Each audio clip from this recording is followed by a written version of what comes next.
Quais os potenciais efeitos do coronavírus no coração? O coronavírus, ele influencia alguma coisa para gerar algum problema de coração, ou tendo o problema, ou não tendo nenhum problema, o coronavírus chega aí? Sem dúvida. Os vírus, em geral, né, eles podem causar uma inflamação do músculo do coração, que a gente chama de miocardite. Então, é uma infecção do músculo do coração que pode, numa fase aguda, deixar esse coração bastante fraco.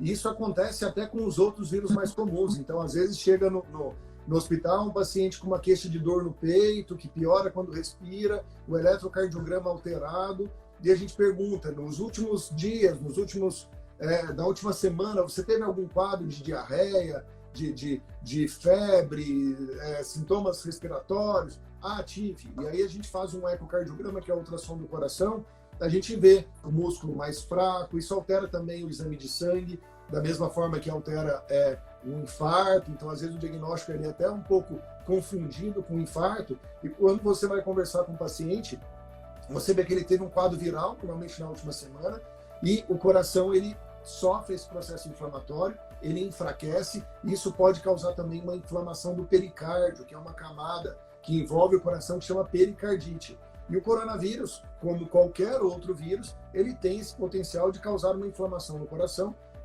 fazendo o que a gente chama de uma insuficiência cardíaca aguda, um enfraquecimento rápido do coração.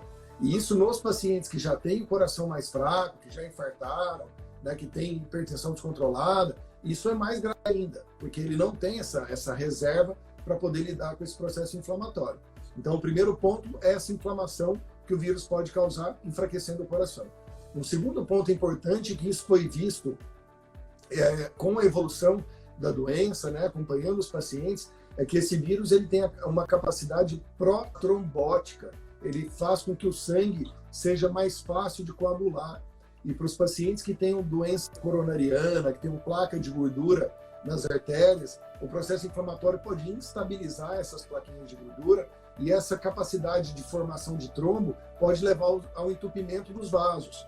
Então, isso aumenta o risco de infarto, tem sido relatado com uma certa frequência embolia pulmonar, formação de coágulo nos pulmões, de coágulo no coração. Então, esses efeitos são super importantes, e o tratamento da doença pelo coronavírus, ela tem se aprimorado, né, com a experiência na prática clínica. Então, começaram a ver, o coração está fraco, então precisa fazer o tratamento da insuficiência cardíaca. Esses pacientes têm um risco maior de formação de coágulo, então vamos usar anticoagulantes para poder afinar um pouco mais o sangue e diminuir esse risco. Então, existe todo um suporte dessa cascata inflamatória e dessa predisposição à formação de trombo, que é o que é o potencialmente mais grave do vírus. Mas ele tem uma capacidade real de realmente prejudicar o coração.